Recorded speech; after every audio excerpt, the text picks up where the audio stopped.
Corey Seager is coming off the best season of his life, but on today's show I'm breaking down why it wasn't just a flash in the pan, it's the new standard for Seager. That and Marcus Semien finishing what he started against the Arizona Diamondbacks in the World Series. All that and more on this episode of Locked On Rangers. Let's get into it. You are Locked On Rangers, your daily Texas Rangers podcast. Part of the Locked On Podcast Network, your team every day.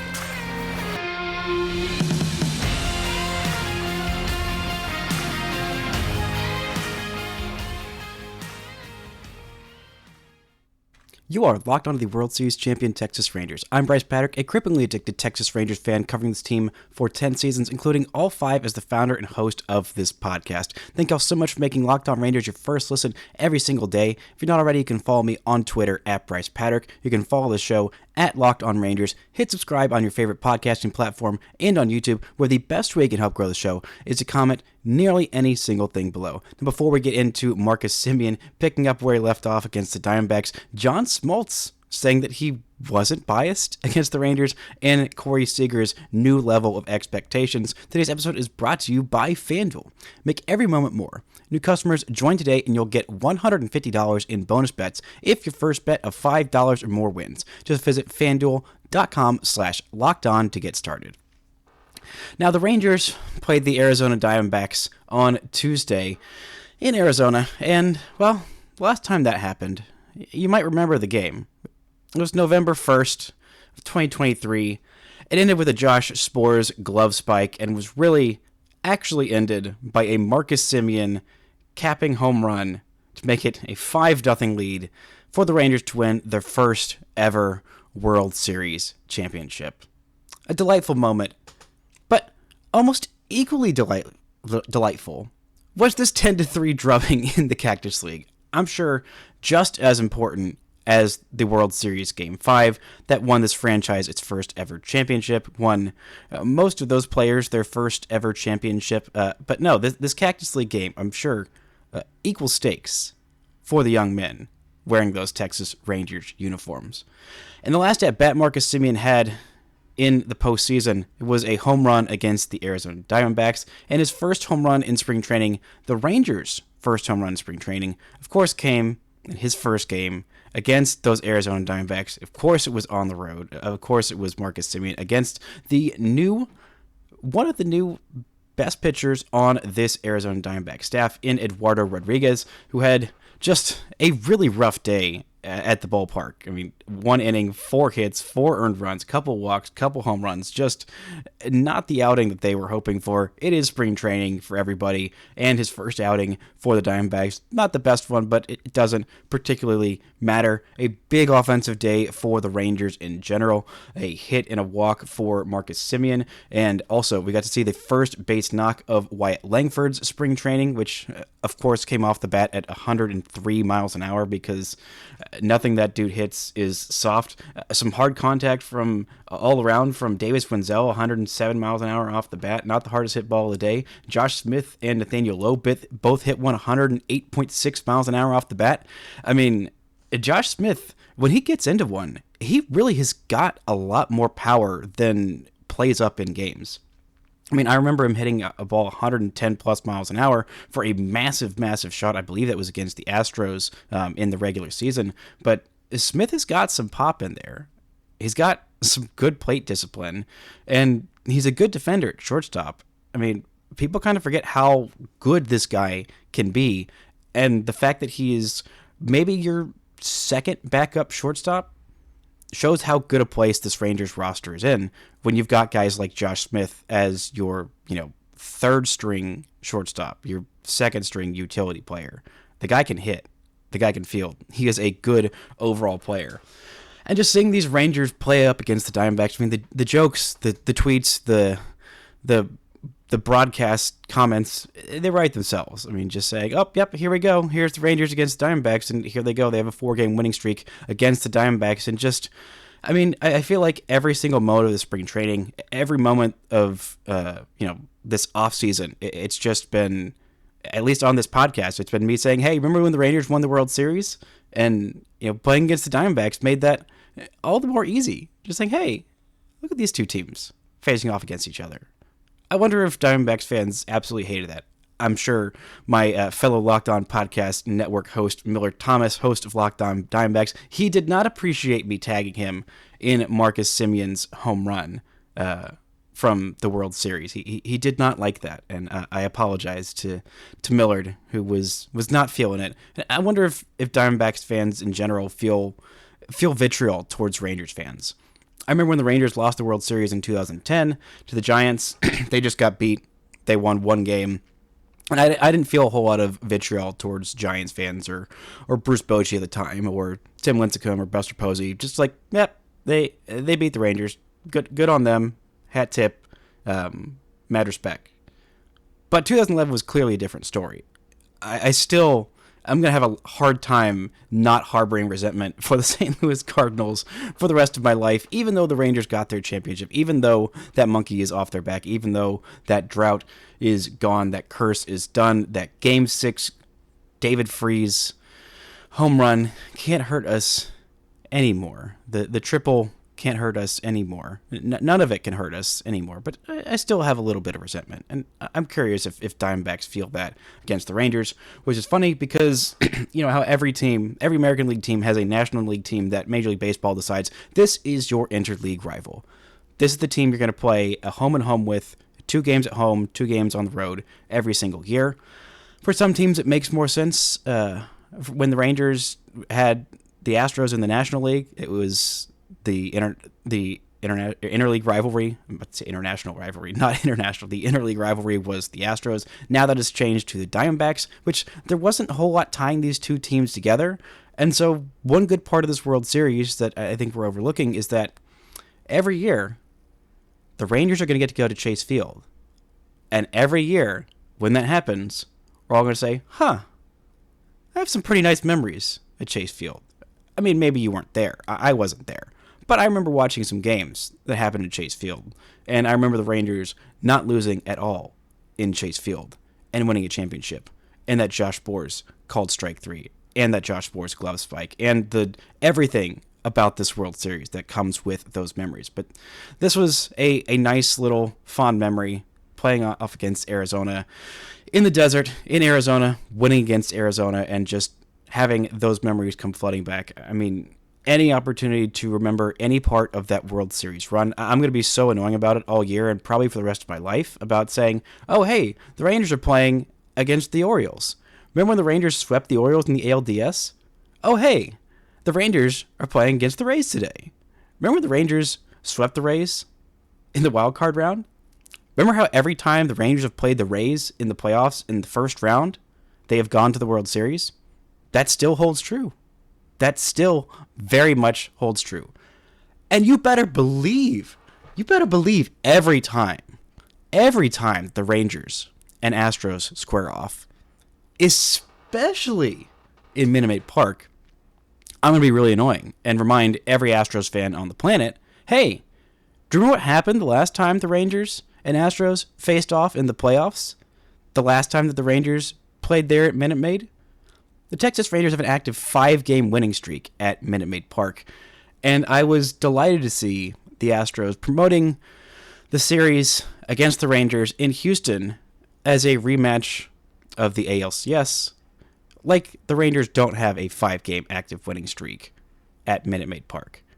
Now, don't ask me what the active winning streak for the Astros is at Globe Life Field. That doesn't matter. The Rangers won the series. You get to be annoying about that forever to every Astros fan for the rest of time until there is a time if the Rangers ever lose to the Astros in the playoffs, which they haven't. So be annoying about it. Be super annoying about it to Astros fans, because you better believe they would turn those tables and do the exact same thing to you. Coming up, we're talking about an important outing from Jack Leiter, why I'm still a big believer in him. And John Smoltz saying he wasn't biased against the Rangers in the playoffs? Right after this word from our sponsors. This episode is brought to you by FanDuel. Get buckets with your first bet on FanDuel, America's #1 sportsbook. Because right now, new customers get $150 in bonus bets with any winning $5 bet. That's $150 if your bet wins. You can place all kinds of different bets later on, talking about why Corey Seager's second second place finish in the MVP is just the new standard for right now. And, he's plus 850 in the odds to win the American League MVP in 2024 behind just Aaron Judge and Juan Soto. Or if you want to bet on someone else, the Rangers to win AL MVP, next best odds are Marcus Semien, who I believe has the 12th best odds, if my math here is correct. Or if you want to go way off the board, Josh Young plus 12,000 to win AL MVP. That would be a huge breakout season for my boy Josh Young. But check it out. Go to FanDuel.com/lockedon and shoot your shot. FanDuel, official sportsbook partner of the NBA.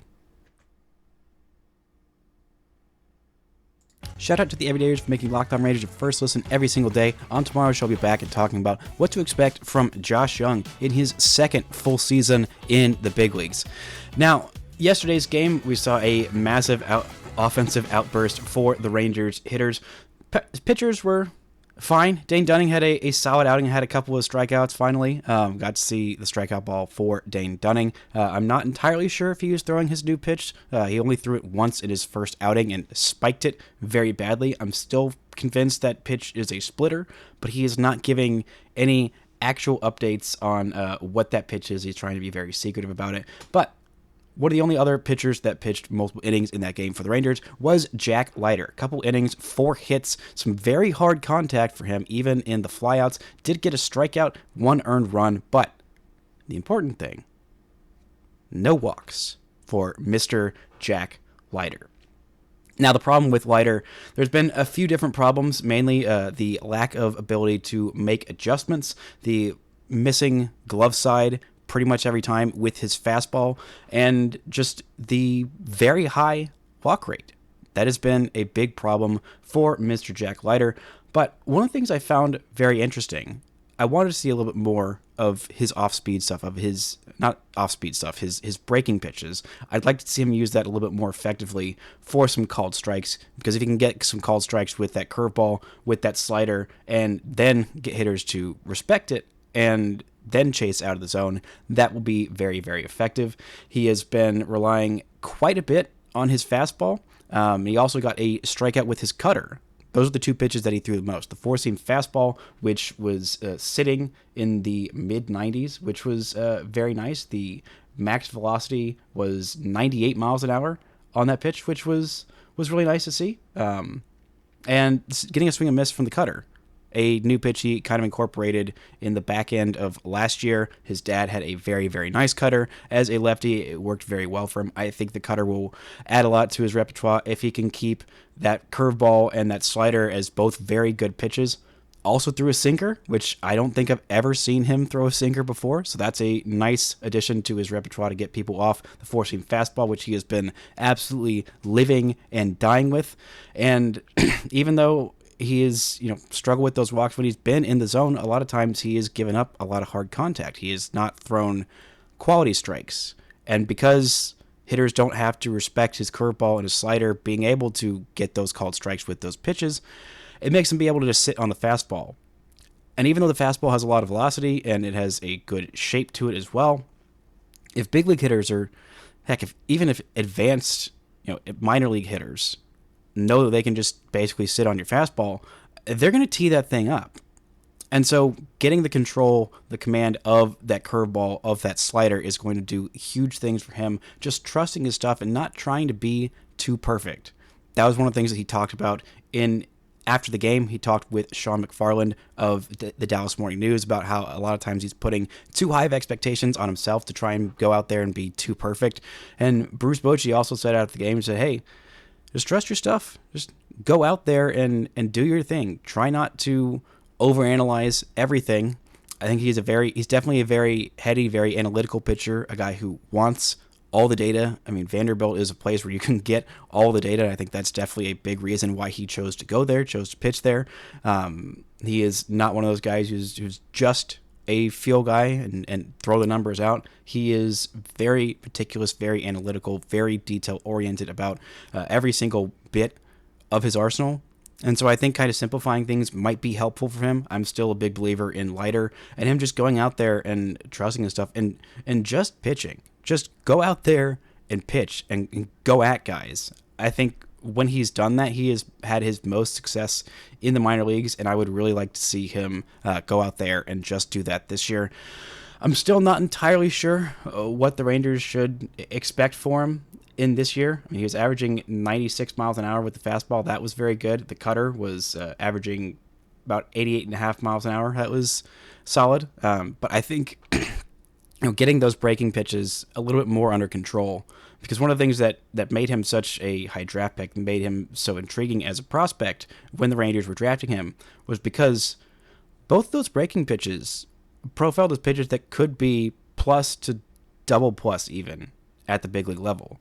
The fastball was obvious. The fastball profile, the velocity, all of that, all those characteristics were very obvious.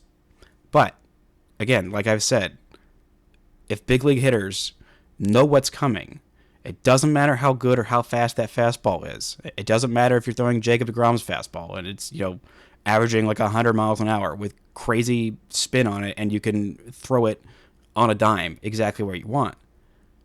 Big league hitters are too good for you to just have one pitch and not have a wide arsenal, especially as a starting pitcher when you're trying to go through the order 2, 3, maybe even 4 times. I'm still a believer in Jack Leiter. He's still very young, and despite the expectations that he would just breeze through the minor league system, that hasn't happened, and that's fine. There's no such thing as a pitching prospect, but I'm still a believer in Jack Leiter as a pitching prospect, and I am still a believer in this team's ability to hopefully develop one number 3 caliber starting pitcher at some point, maybe, in my lifetime.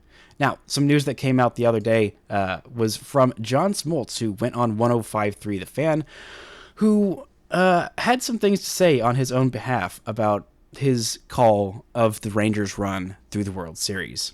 He had 3 different series covering the Rangers in the ALDS against the Orioles, in the ALCS against the Astros, and of course in the World Series. And despite my own Rangers bias, I like to think that I have a pretty good head on my shoulders, a pretty good awareness for what constitutes a broadcaster bias.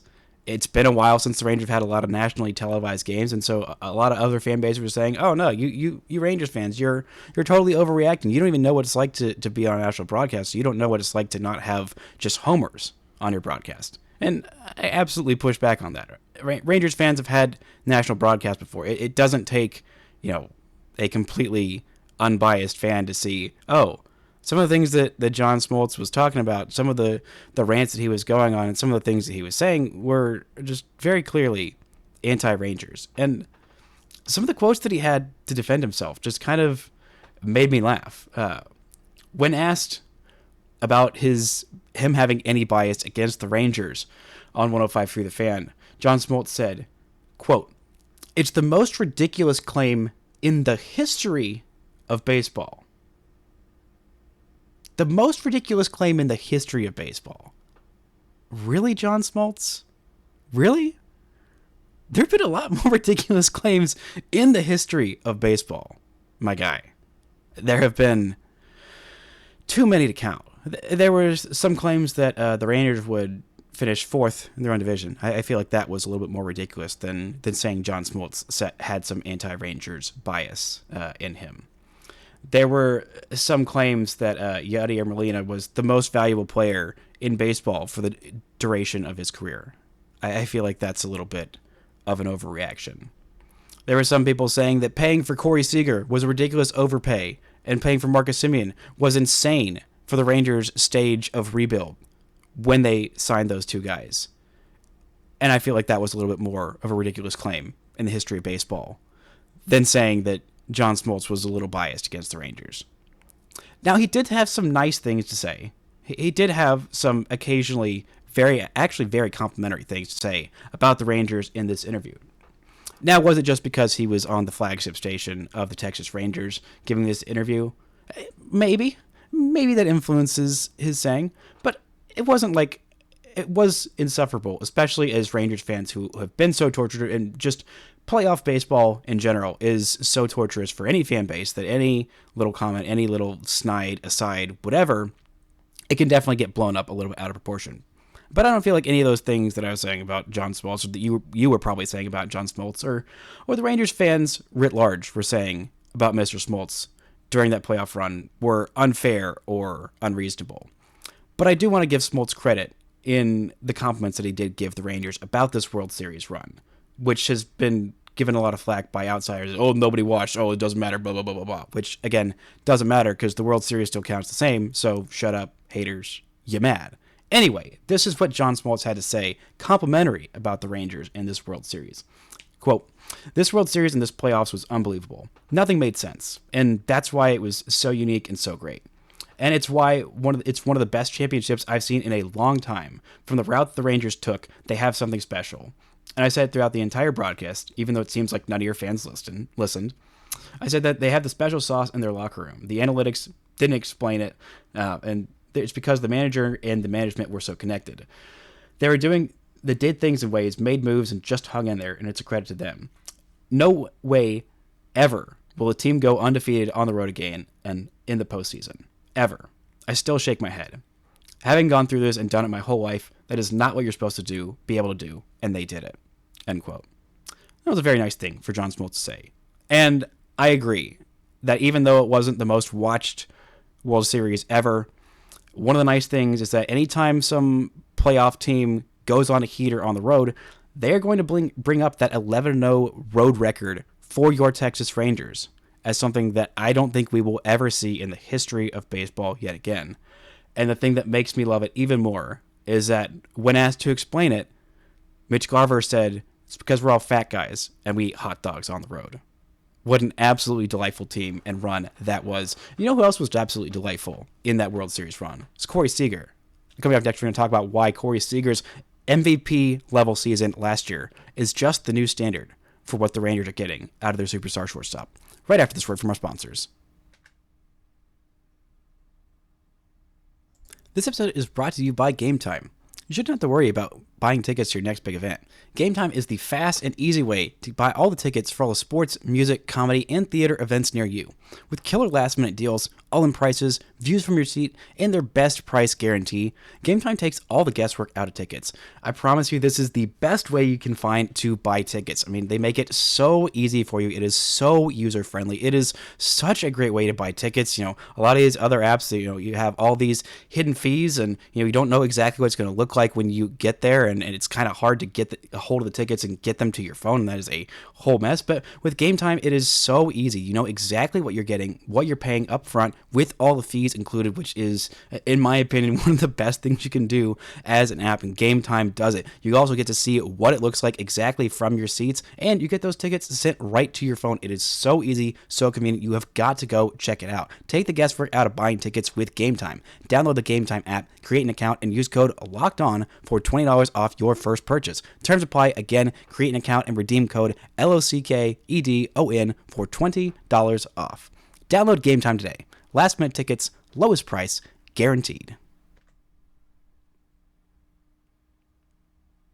Shout out to the Everydayers for making Locked On Rangers your first listen every single day. On Friday, I'll be back and talking a little bit about Evan Carter, the expectations for him this season, and how good he can be after that insane run through the playoffs last year. Now, the Rangers have a superstar, not Evan Carter. I mean, he might end up being a superstar, but the real superstar throughout that playoff run was, of course, Corey freaking Seager, the $325 million man, the best shortstop in all of baseball, one of the best players in all of baseball. He finally ascended to the level of proper respect that I felt like he had been due for a long, long time. Even before the Rangers signed this guy to a massive 10-year deal, this was a guy who was thought of as one of the best players in baseball. But it was about his consistency, about his injury issues, about is he really a shortstop? All of those questions kept coming for Corey Seager. And he was kind of an afterthought when it came to who is one of the better hitters in this game. He was just not a guy who was that highly thought of. And after 2022, his first year with Rangers, even though he did set a career high in home runs, the batting average, the on-base, the slugging percentage, all of those numbers were way, way down across the board from what he had expected, what he had done previously in his career. Yes, he did make the All-Star team just kind of by the skin of his teeth and by an absolutely insane last week heading up into that All-Star break to make him an injury replacement. But hey, he's still an All-Star. Still the third time he was an All-Star in his career. Now a 4-time All-Star. Now a 3-time Silver Slugger. Now a 2-time World Series MVP. And last year, some of those injury concerns did come up. He had some struggles with his thigh, keeping that fully healthy. The hamstring injury, that was what set him back the most last season. Also did suffer a thumb injury that left him out for a couple weeks in late July, early August. And he came back, and immediately, whenever he came back off the IL, he was just the exact same insane level of player. One of the best hitters in all of baseball, and one of the most complete hitters in all of baseball. One of the things that I love about Corey Seager is not only his approach, but a lot of it is his approach. There's the way that he attacks pitchers, the way that he attacks pitches, the way that he game plans on how to attack the strike zone, how to be aggressive without being over-aggressive, and how to get the absolute most out of every single bit of his talent. The fun thing when you look at Corey Seager's stats, I mean, from last year, there's a lot of fun things of just the fact that they're all very good. The fact that he set career highs in batting average, slugging percentage, OPS, homers, RBIs, baseball reference WAR, Fangraphs WAR, all of it. All of those are career highs, a career best season, despite missing 43 games. He was still putting up counting stats and catch-all metrics like WAR that very highly factor in your amount of games played. That's one of the reasons why Marcus Semien had a 7.4 baseball reference WAR season last year, because he played every stinking day, every stinking at bat, every single moment of every game, because that's what Marcus Semien does. And the Rangers did get 150 games out of Corey Seager in 2022. That was a very positive development. If the Rangers got 151 games out of Corey Seager this year, I feel like they probably would have won the AL West by maybe 3-4 games. But that's not what happened. But it didn't matter, because Corey Seager was absolutely on fire. You look at his split stats from last year. You want to look at the road versus home splits. They were very dramatic in year one with the Rangers, much less dramatic this year. Lefties versus righties, crushes both-handed types of pitchers. Early on, late, close, all kinds of different situations. Corey Seager is fantastic in all of them. But if you look at his baseball savant page, the thing that sticks out to me, besides all the insane amount of red, meaning very, very good, on his page, is you scroll down and you see the different types of pitches. You can see how well he did against every single different type of pitch. And the thing that boggles my mind, there are, I think 10 different categories of pitch that they have here. Four-seam fastball, slider, changeup, sinker, curveball, cutter, splitter, sweeper, slurve, knuckleball. Of all the pitches that he faced more than 7 times throughout the season, he saw one knuckleball. He swung and missed at that one. That was on the last day of the season. I believe it was Logan Gilbert that threw that insane knuckleball. And he faced 7 slurves throughout the year. But all those other types of pitches, which he saw a minimum of 86 times, he hit 300 against all of them. Every type of pitch, he hit 300. Fastballs, curveballs, sliders, sweepers, splitters, cutters, sinkers, changeups, all of them. There is no weak spot. There is no cold spot in Corey Seager's hot map. It is just a picture of a raging wildfire. Maybe a picture of a exploding star, a supernova, would be more accurate for a heat map of Corey Seager's strike zone. The guy just hits everything. And he especially kills fastballs. Because you look at his hard hit percentage against four-seam fastballs this year. It was 67%. 2/3 of the time he made contact with the fastball, it was over 95 miles an hour. Do you understand how insane that is? That is absolutely bananas. No type of fastball can get by him. Paul Sewald is a very knowledgeable guy of knowing, oh, yep, that high fastball that works against most people, that's not going to work against Corey Seager. Oh, you think you can just throw some heat at the top of the zone and get by with it? No. Christian Javier tried to do the same thing. Game 7 of the ALCS. And Corey Seager absolutely tomahawked that thing a billion feet away into the right field bleachers. This guy is insanely good. And this is not something that's, a deviation that far from the norm. I mean, his career slash line is 292, 361, 512 as an 873 OPS. Last year, he was significantly higher in all those categories, especially the slugging. At 623, a 390 on base, a 1,013 OPS, which was by far the highest of his career, even including that 2020 shortened season where he had a 943 OPS in a COVID-shortened 52 games that year. The guy is insane. He is one of the best hitters in baseball. He did it on the biggest stage, and then he did it again this year. And he's probably going to do it again if the Rangers get to the playoffs this year. The guy is an unmatched level of hard worker, meticulous, obsessed with his craft. And he gets the absolute most out of his talent at every single phase of the game. He is one of, if not the best hitters in baseball. He has no weakness. And oh, by the way, he plays shortstop. And he's going to be here for 8 more seasons. He plays a half-decent shortstop, too. Not that that particularly matters when you're absolutely crushing high drives to tie games in Game 1 of the World Series to set up a walk-off home run by your teammate Adolis Garcia in the 11th inning. This guy is absolutely insanely talented. I am so mind-boggled that no other team thought, 10 years of Corey Seager, I want that on my team. After the insane numbers that he had put up with the Dodgers for 7 years, they thought, I don't know. I don't know about this kid. I mean, the guy finished third in MVP voting as a 22-year-old rookie. That's insane. And then he has a higher finish, finally, in his age 29 season. He hasn't turned 30 yet. He still does not turn 30 until April 27th of this year.